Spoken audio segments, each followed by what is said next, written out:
오광수 대통령실 민정수석이 과거 친구를 통해 아내의 부동산을 차명으로 관리했던 사실이 드러났습니다. 오 수석은 검찰 재직 때 해당 부동산을 재산 공개에서 제외했습니다. 오 수석은 명의 신탁 사실을 인정했고 일부 시민단체가 사퇴를 요구했지만 이 대통령 물릴 생각은 없어 보입니다. 이태희 기자가 보도합니다. 돌담과 나무로 둘러싸인 경기도 화성시의 한 단독주택. 오광수 민정수석의 아내는 1996년과 98년 이곳의 토지와 주택을 각각 매입했습니다. 마을 주민들에겐 검사장 별장으로 불렸습니다. 거기가 검사장 별장이었다 이렇게 그런 것만 제가 알고 있어요. 어찌도 한 번씩 찾아오는데 오 수석은 이후 검찰 재직 중이던 2005년 이 건물과 토지를 친구 사이였던 전모 씨에게 매매했습니다. 그러면서 오 수석 아내가 요구할 경우 부동산 소유권을 돌려준다는 내용의 각서를 작성한 것으로 알려졌습니다. 실소유주 이름을 바꾼 명의 신탁을 한 겁니다. 오 수석은 검찰 고위급 재직 시절 재산 공개 때도 신탁한 부동산을 포함시키지 않았던 것으로 확인됐습니다. 오 수석 부부와 전 씨 측이 소유권 다툼을 하는 과정에서 이 같은 사실이 알려졌는데 오 수석은 송구하고 부끄럽다며 잘못을 인정했습니다. 국민의힘은 인사검증 업무를 맡는 대통령실 최고 책임자가 부동산 실명법, 공직자윤리법 등을 위반했다고 비판했습니다. 경실련과 진보 성향 시민단체인 참여연대 등도 대통령실의 인사검증 절차를 문제 삼으며 사퇴를 촉구했습니다.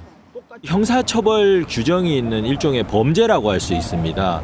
민정수석의 업무를 전혀 수행할 수가 없는 것이고요. 대통령실 관계자는 우리도 언론을 통해 접했다며 민정수석 임명 당시엔 오 수석의 차명 부동산 논란을 파악하지 못했다고 했습니다. 하지만 오 수석 임명 철회는 아직 검토하지 않고 있는 걸로 알려졌습니다.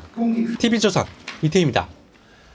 오광수 수석이 차명 부동산 관련자의 부적절한 용도로 보이는 대출을 부탁했던 사실도 TV조선 취재 결과 확인됐습니다. 저축은행 사주를 위해 15억 원을 빌리게 한 건데 검찰 간부로 근무하던 때였습니다. 의문스러운 금전거래 왜 부탁했는지 궁금하시죠? 오 수석은 기자 취재에 답하지 않았습니다. 곽승환 기자의 단독 보도입니다.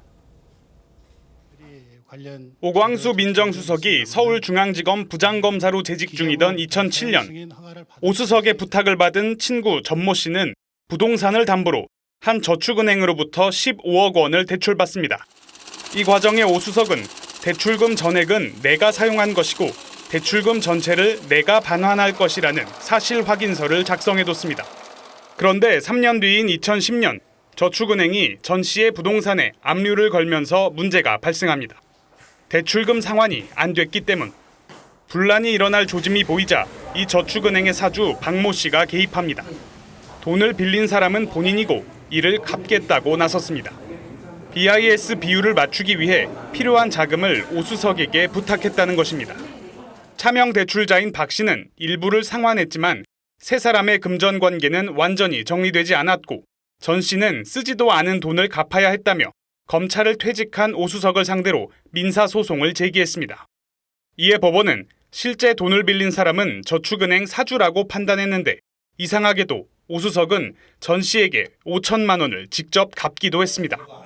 의문의 차명 대출을 알선한 이유를 묻기 위해 수차례 연락했지만 오 수석은 답을 하지 않았습니다. TV조선 곽승환입니다.